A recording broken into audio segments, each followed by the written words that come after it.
know, when I was an infection control nurse when that rule was passed, that we had to educate all healthcare workers about universal precautions when those rules all came out. And I can remember when I was a young nurse, actually I worked in OB, and many a bloody delivery room I cleaned up with no gloves on.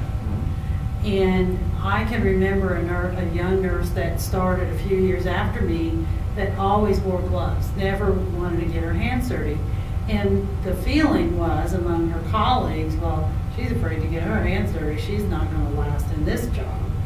You know, and it was almost as if that was counterintuitive to a good nurse, you know.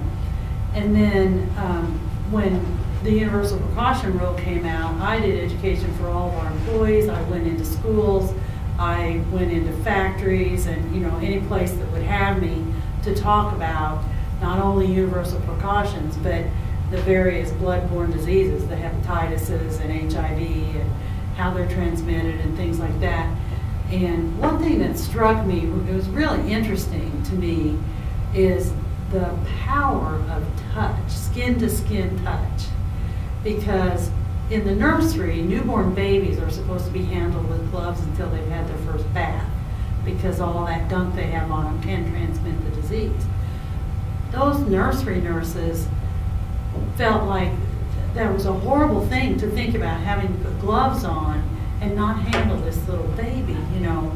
I would go into schools and teachers would say to me, well, what does that say to little Johnny if I have to put gloves on before I clean up their skin knee? And I said, well, maybe that would teach little Johnny that you don't touch someone else's blood. You know, not that there's anything wrong with them, but teach them a lesson that it's not good to touch someone else's blood without protection. So the power of touch was phenomenal for me to hear that again and again from people.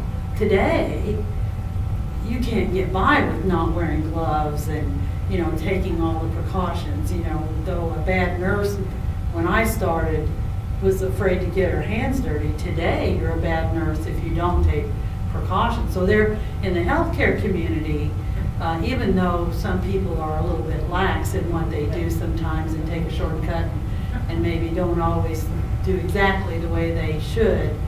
Not so much with gloves, I see, but as with protecting their face from a potential splash situation.